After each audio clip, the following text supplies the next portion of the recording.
क्योंकि समय बदल गया, परिस्थितियां बदल गई, लाइफ स्टाइल बदल गया और ये वायरस हमारे रूप पे हावी हो गया। ये अपन इसकी पृष्ठभूमि में ज्यादा नहीं जाते हुए मैं इतना बताना चाहता हूँ आपको कि नरेंद्र मोदी जी ने भी कहा है 7 पदी विधि है, उस 7 पदियों में एक पदी आयुष डिपार्टमेंट के लिए भी है। तो आयुष में जो दिया गया है उसका परिपालन करें। जो विभाग की ओर से दिया गया है उसमें जो बताई गई सावधानियां बताई गई हैं, उन सावधानियों में एक नस है, प्रतिवर्ष नस।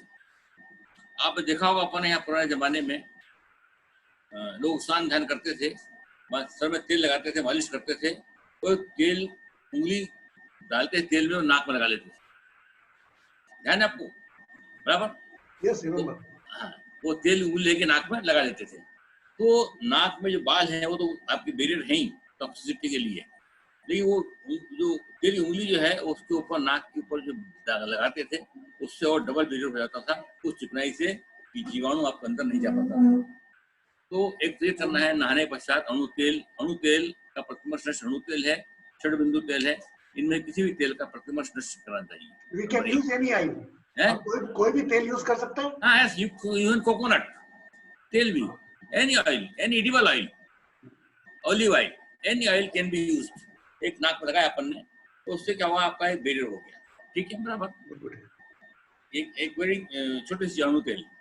दूसरा, जो इम्यूनिटी को बढ़ाने के लिए there are so many things, जैसे गिलोय घनवटी है, सनसनी वटी है ना, और त्रिकटु चूर्ण है। त्रिकटु में क्या है, सौंठ मिर्च पीपल है, त्रिकटु चूर्ण है, उसकी चाय पी सकते हैं, उसका काढ़ा पी सकते हैं।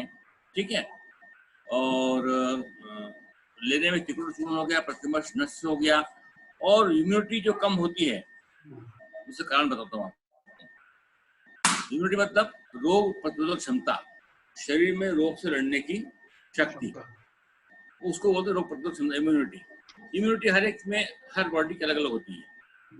जैसे कि बताया आपको मैंने कि शरीर में शरीर होता है, तो योग के माध्यम से हम उस शक्ति को बढ़ाते हैं। ठीक है ना, क्या के द्वारा, श्वासों के द्वारा, प्राणायाम, डीप ब्रीथिंग, लंबी सांस लेना और छोड़ना। श्वास का सिद्धांत है पूरक, रेचक और कुंभक, आप सब जानते होंगे। लेकिन पूरक में क्या है, जितना समय सांस को लेने लगता है तो दूसरा समय सांस को छोड़ने लगना चाहिए, तो 4 गुना रोकने लगना चाहिए। तो इस तरह से भी जानते हो, मेरा ख्याल है, नहीं जानते हो, मैं जानकारी बता रहा हूँ। तो सांस लंबी खींचो, तो रोको और धीरे धीरे छोड़ो। आप कुछ नहीं कि आप सांस खींचे और 2 मिनट सांस रोक लिया, मतलब आप कोरोना कुछ नहीं कर सकता।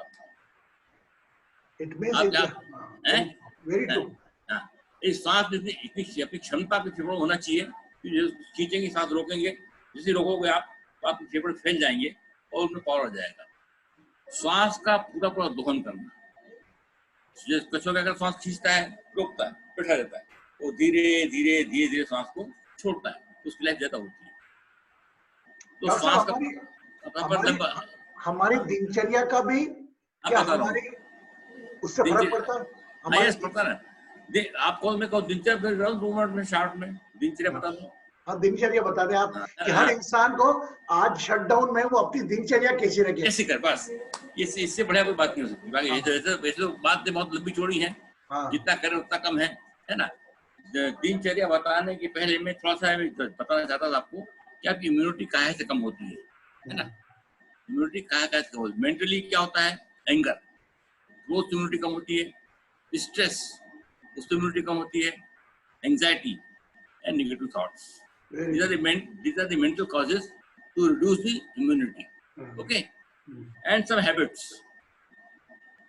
This mentally overthinking, ज्यादा सोचना, तनाव में रहना, गुस्से में रहना भी आपके उसको कम कर सकता है।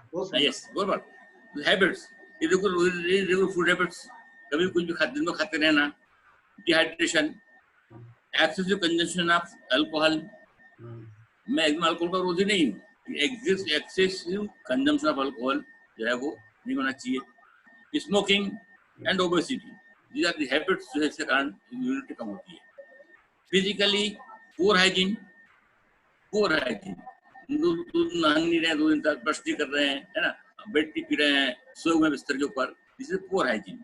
इंडाइजेशन, ओवरडोज ऑफ एंटीबायोटिक्स, आज दवाई कुछ भी आया दवा खा ली, 2 दिन दवा खाई फिर रुक गए, फिर 2 दिन दवा खाई, ओवर ईटिंग और लैक ऑफ एक्सरसाइज. एक्सरसाइज का बड़ा महत्व है, व्यायाम and disturb daily routine. these are the ये कारण है जिनके कारण इम्यूनिटी कम होती है. अब मैं आपको बताना चाहता हूँ कि आदमी को दिन में दिनचर्या कैसी होनी चाहिए. आज के समय में, वो हर समय में हर आदमी को 24 घंटे मिलते हैं. ऐसा कोई आदमी दुनिया में नहीं है जो 25 घंटे मिल जाए, 24 घंटे 1 मिनट मिल जाए. हाँ जी. दिन 24 घंटे का ही है. इन 24 घंटे आप कितना उपयोग कर पाते हो आप, इट इज इम्पोर्टेंट. ये महत्वपूर्ण है. जिसने समय का टाइम मैनेजमेंट कर लिया उसने प्रगति कर ली, जिसने नहीं किया वो नीचे रह गया. ये मेरा मोटा सिद्धांत जिंदगी का है. तो प्रातः काल जितने 8 घंटे सोना है तो सोना है. आज सिर्फ वो जो निद्रा बहुत जरूरी है, निद्रा भी साउंड स्लीप. तो अपन ये भी कोई भी चीज तय कर लें कि आपको रात को 10 बजे सोना है, मतलब समय पे सोना, समय पे उठना, समय पर भोजन और समय पे सारा काम. आप घड़ी से जिंदगी चलना चाहिए. सुबह मैक्सिमम 6 बजे उठ जाइए. मैक्सिमम, वैसे तो जल्दी उठना चाहिए, 6 कम से कम 6 उठना चाहिए. 6 बजे उठने के बाद में आदमी को आधा घंटा तो आधे 45 मिनट लगते काय के लिए फ्रेश होना है, ब्रश करना है ना. वो उठते और गर्म पानी का seven. This is the key point of the today. गर्म पानी. Hot water. Everybody know, lot of WhatsApp messages. We have to take. I remind you daily. गर्म पानी. हाँ जी. फुल इसमें तो गर्म पानी पीना है, क्यों? वायरस जो गले में टकता है, गर्म पानी से पिघल जाता है. जाओ गर्म पानी के पल्ले को बेटन गागल्स करो, सैन गागल्स करो, गर्म पानी ही पीना है. सुबह से शाम तक गर्म पानी ही पीना है. ठीक है. तो गर्म पानी, उठ के गर्म पानी पीना, लेकिन बैठ के पीना, खड़े होकर नहीं पीना. बैठ के पीना. बैठ के पीने बाद जब आप खड़े होते हैं, एक चीज बताया आपने कि बैठ के सामान्यता हमारी हैबिट होती है, हम ड्राइंग रूम में पानी की बोतल बैठ पीने लगे. नहीं, it's hurt your knees. Not from the bottle, from the glass. Not from the glass. Never drink from the bottle. I also restrict you, and especially you take the water in your sitting mode. Never drink with the standing mode. Yes. और बल्कि कागासन में पियो. कागासन में वो अच्छा है. कागासन में बैठ नहीं पी सकते हो तो कुर्सी बैठ के पियो. बेहतर आप आकाशन में पियो. ठीक है. गर्म पानी पीना है. गर्म पानी पीना के बाद फ्रेश होकर आना है. फ्रेश होने के बाद में आपको जो है वॉक करना है. अब आप बाहर छत पांडे जी, वाजपेयी प्रणाम करूंगा एक मिनट. देखिए आप ये जो बता रहे हैं ना, ये एक नियम बता रहे हैं जो प्रकृति का है. अभी आज के परिस्थिति में, ठीक है, अपन जितना छत कुछ मोस्टली छत में आपको पास मान लो 30 फीट की छत है, तो आप तो 20 मिनट आधा घंटा वॉक कर लें और फिर व्यायाम योगासन करें. योगासन करेंगे आप तो ये समझिए आपको 8:30 बज जाएगा. 6:30 आया, वॉक किया, तैयार हुए, फिर योगासन के 1 घंटा योग के लीजिए. आपको 1 घंटे में योग के अंदर भी क्या है, 1 घंटे का योग होता है, उसको डिवाइड करिए 15-15 मिनट में. वो समझा रखा है मैंने इनको. बेसिकली जो बोल रहे ना आपसे, ये प्योर योगी की भाषा बोल रहे हैं. आप एक योगी को क्या करना चाहिए, लेकिन आप और हम गृहस्थ के लोग हैं, हमें समय को ऑफिस भी जाना है, 8 बजे ही भागना है. लेकिन आपसे एक निवेदन है मेरा कि ये इन्होंने आपको, हमारे वाजपेयी जी ने जो भी ज्ञान मिला, स्पेशली एक तो समय पर सोना, ये प्लैनेट सैटर्न भी आपसे खुश होता है. समय पर उठना, समय पे खाना बांध ले आपको, क्योंकि आपका शरीर का अंग भी समय समय पर खाना मांगता है. नियम रखे, पानी गर्म पिए और नाक में जिस प्रकार तेल लगाने का बोला पहले वाजपेयी जी ने, वो जरूर लगाए. और रात को गोल्डन मिल्क, बस रात को गोल्डन हल्दी का दूध पिए. और सुबह की जो चाय पिए, चाय सब पीते हैं आजकल, मैं चाय को रह नहीं पाता, लेकिन उसकी चाय, पहली चाय जो होगी, दालचीनी, अदरक, लौंग, तुलसी, काली मिर्च, उसकी चाय पिए. Thank you, Vajpayee ji. Thanks for your education knowledge. Nobody can say he's a 75-year-old. But he is so agile. Whenever we meet, my God, I cannot imagine myself when I will become in the 75 year. I will can do so agile. No. You also. Thank you very much. Thanks for coming. Thanks for Yanni Vajpayee ji. You are blessed us for the beautiful knowledge, especially Ayurveda. Even you suggested that our daily routine timing. Daily routine means discipline. Thanks, blessing. Vajpayee ji, बहुत बहुत धन्यवाद को. आप ये प्रार्थना सभा में बने रहे. Now, yesterday I spoke you about, we discussed about the different logical Bhagavad Gita, and other we discussed about the from Joravarji or Guru Vani. Now today is the turn that in every culture, हर धर्म में कुछ अच्छा कुछ बुरा शामिल रहता है, उसको अप्लाई करने में. So now today just we want to know, as per our commitment from Noshin, she belongs to Pakistan but at present living in the Dubai. Just we want what message with the help of Quran knowledge she can offer us. Let's small clap for Noshin Neha.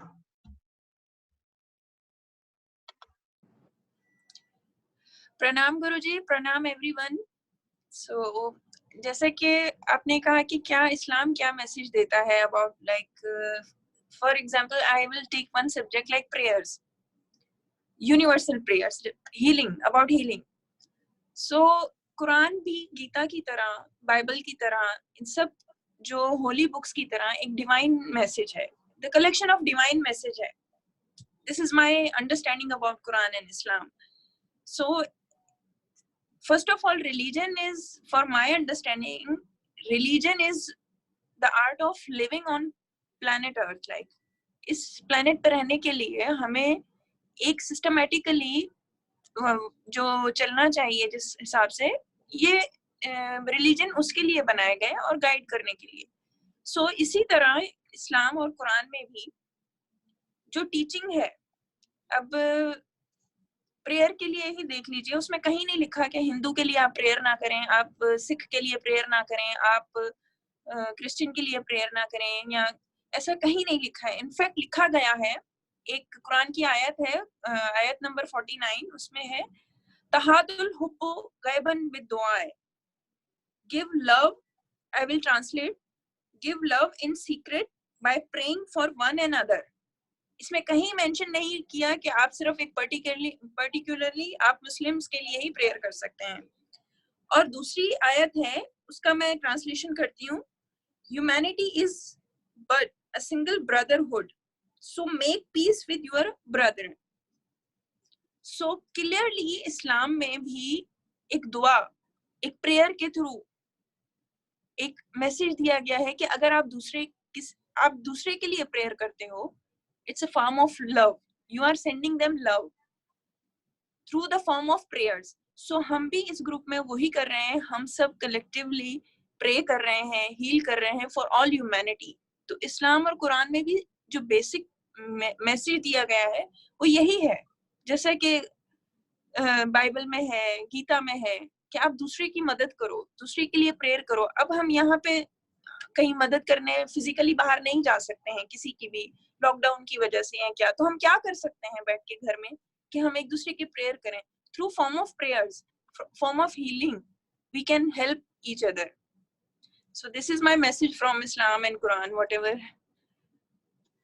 It's very good. Neha, I like one thing more. Whenever I travel to आपका जो दरगाह बनी रहती है, हर चीज सीखने के लिए बनी है. Knowledge you can collect. जी जी. आप छोटे आदमी की मदद करते चलो, बड़े आदमी अपने आप बन जाओगे जी. So that is the message whatever you had given us. Yes. Normally हम सब लोग एक ओवरऑल, एक ना हमारे ऊपर कोई लेबल है ना हमें, we are all the human being. Yes. But from knowledge, everyone knowledge, हम कैसे knowledge लें, हर तरीके से ज्ञान लें, और कई इससे ही होगा हमारा भ्रम खत्म होगा. Thank you very much Neha. Thanks, blessing to you for the small word you mentioned your knowledge to us, and divine blessing to you. God bless to you. So is good or not?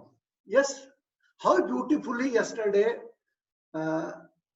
Kapil explained us. How beautifully Joravarji explained us.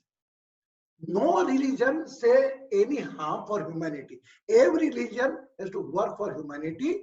So, but हर धर्म में कहीं ना कहीं अच्छा बुरा उसको follow करने के लिए लोग बना देते हैं, वो भले हिंदू हो, मुस्लिम हो या सिख, वो कहीं। लेकिन मेरा मानना है हमें धर्म के आगे हमारे विवेक, हमारे अवेयरनेस को यूज करना है, और जिस ढंग से जो बात अच्छी लगे उसको स्वीकार करना है। मानता हूं धर्म की रक्षा करना हम सबका कर्तव्य है, लेकिन आज एक मैसेज में हम सबके धर्म की रक्षा करना हमारा कर्तव्य है। हम अकेले हैं ये माने मत, आपकी एक वॉइस, एक वाइब्रेशन आप न जाने कितने हजार लोगों तक पहुंचा सकते हैं, और वही सहयोग प्रार्थना हम करने जा रहे हैं। दोनों हाथ ऐसे रख लें, keep the both hand in the straight mode,